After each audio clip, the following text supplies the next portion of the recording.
Since an hour ago, I am still Fiji. And I am really excited to introduce our next speaker, Avni Shah. Avni joined Google in 2003, and she's now a VP of Product Management, heading up a new initiative focused on long-term impact in education. Previously, she led the product team for the Chrome browser, growing it to over 1 billion users. She also spent 2 years in Switzerland leading Google Maps and local efforts for Europe, the Middle East, and Africa. And then in her early years, she kicked off Google's first search personalization efforts. It must have taken a lot of guts for Avni to accomplish all of these things. So she's here today to talk to us about confronting fear. Please join me in welcoming Avni.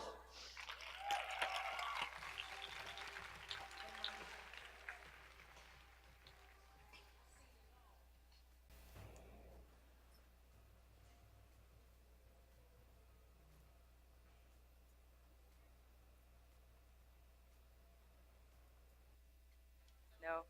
Mike? Yeah? Good? All right. Thanks, Fiji. So a few years ago, I gave a talk about embracing the uncomfortable, about times that I pushed myself to do things that were really scary, and how those were times where I felt like I learned and had step function growth in my career. And as part of that, I talked about fear, and about how fear can hold you back. A question I've gotten a lot since then is, well, are there times when you did let fear get in the way? And that got me thinking. It got me thinking about the different kinds of fear I faced in my career, the way they've threatened to hold me back or even been successful in doing so, and ultimately about the strategies that I've used to work through them and confront them. So that's what I thought I would share with you all today. The first fear I had to face was the fear of rejection, of asking for something and being told no. And I actually blame my parents for this one because I wasn't allowed to date growing up. And so I didn't get to ask a whole bunch of people out and get rejected and get the whole thing out of my system. So by the time I got to the professional world, this fear was new to me. And in truth, it actually took a while for this fear to reach me, not because I wasn't afraid to ask for things, but because I didn't actually know that asking for things was something you could do. I remember being 4 years into my career at Google, working on personalized search, when my manager decided to leave the company. And it wasn't clear what was going to happen to the team or who was going to take over. And even though I had been there the longest, I was the most senior PM on the team, it didn't even occur to me to ask for the role. It's like my subconscious had talked me out of it before the thought could even make itself known. And it wasn't until a little while later someone else asked for the role and was given it that it occurred to me that I could have done the same thing, and that maybe it was a missed opportunity. So at that point, I got the memo. Ask for what you want. But that didn't actually make the act of asking any easier.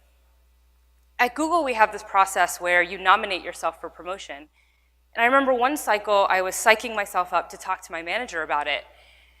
And I felt really nervous because it was the first time I was having this kind of conversation, and prepared, of course, because I had practiced in front of a mirror many times. And when he told me he didn't think I was quite ready, I was visibly crushed. So much so, he actually called me over the weekend just to make sure I was okay. And it wasn't just the no that sucked. I mean, yes, that wasn't great, but it was like that no had reaffirmed all this internal doubt and insecurity that I had been holding on to. And it took a little bit of time and distance, but what I realized was two things. One, I didn't lose anything by asking, because the outcome would have been the same anyway. And that by asking, I'd actually learned something. My manager gave me really good feedback on the gap and where he thought I should put in some work, and so I could put my growth mindset hat on and move forward. And the more I asked for things, the easier it got, even when the answer was no. Several years later, in my career, I was working on a team, and there was this planned reorg across the entire organization. And before the decisions were final, I wrote up a pitch of the team I wanted to lead and why I thought I was a great position to do it. And I knew it was a bit of a long shot, and it didn't end up working out. But the interesting thing was, throughout that whole time, it never occurred to me not to ask. Of course I was going to ask for it. And of course I was going to be okay, no matter what the answer was. And so Over time, I've learned two things about the fear of rejection. One, when I do get told no, the stories that I tell myself, the self-talk that I engage in is actually really critical. And it's critical really any time I fail at something or I don't live up to my own standards or things don't go quite the way I planned. If I have any amount of insecurity, it's really easy for that self-talk to kind of dig in and make it worse and kind of grow it.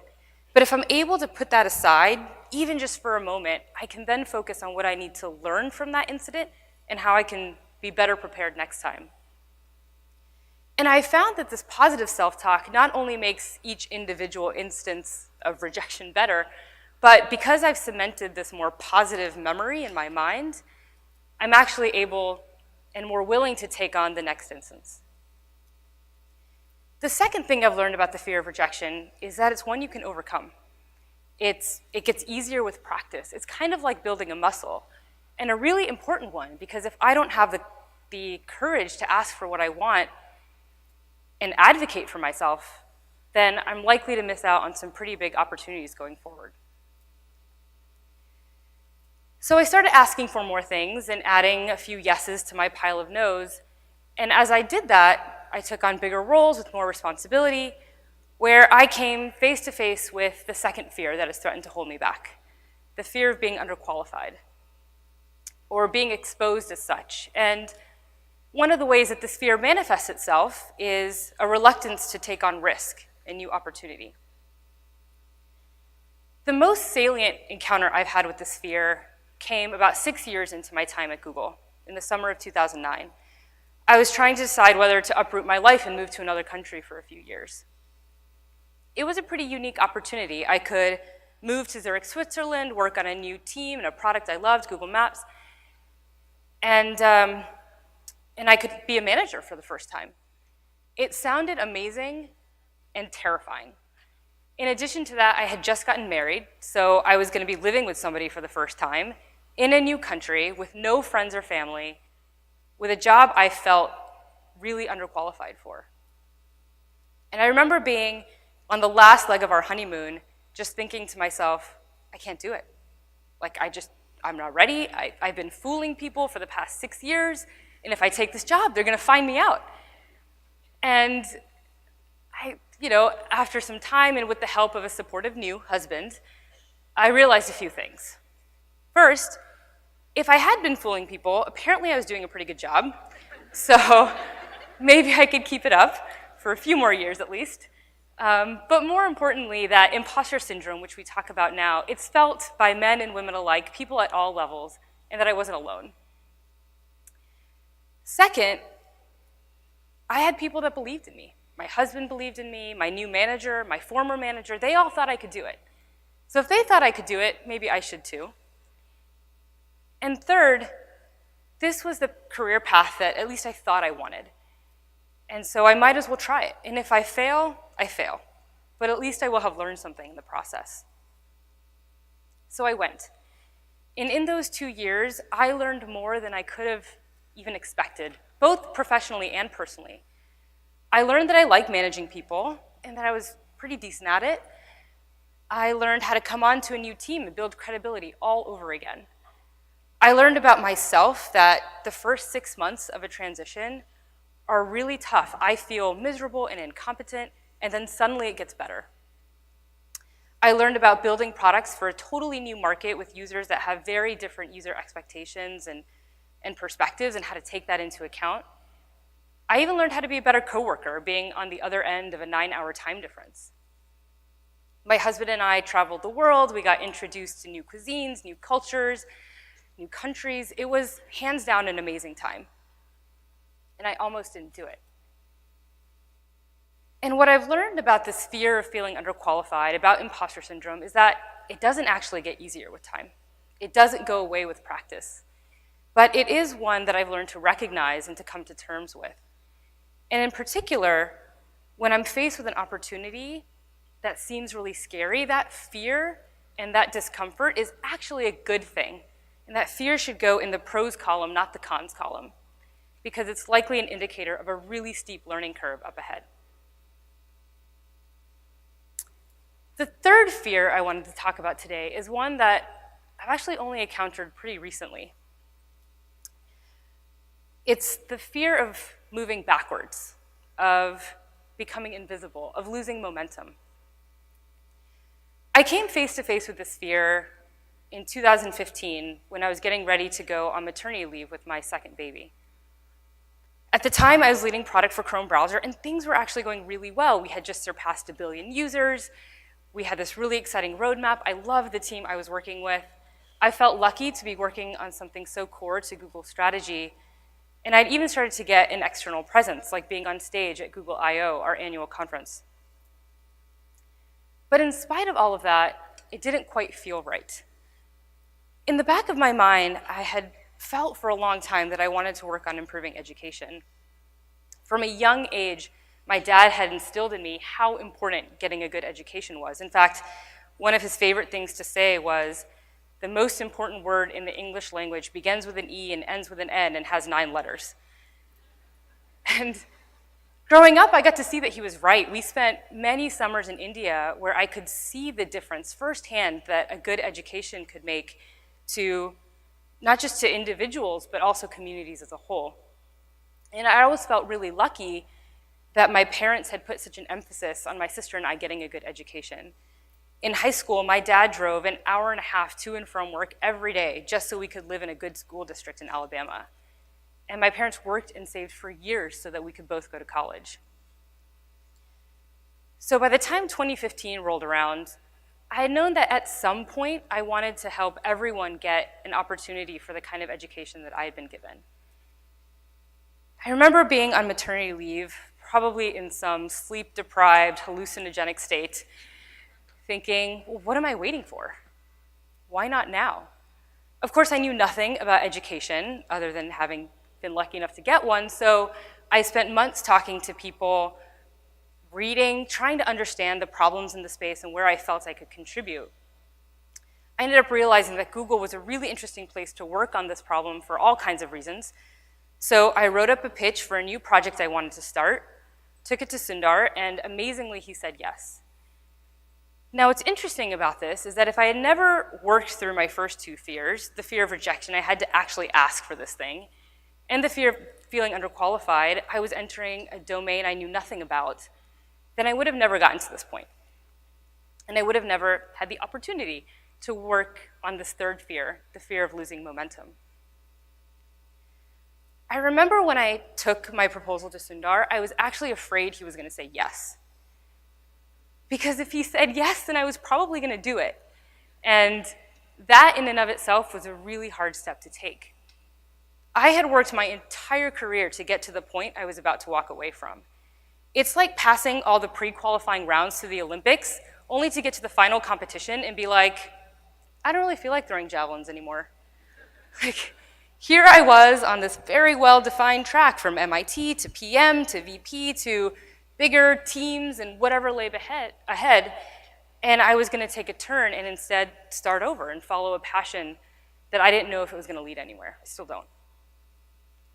And it wasn't that there was just this big unknown looming in front of me. I mean, we just talked about how that might actually be a good thing.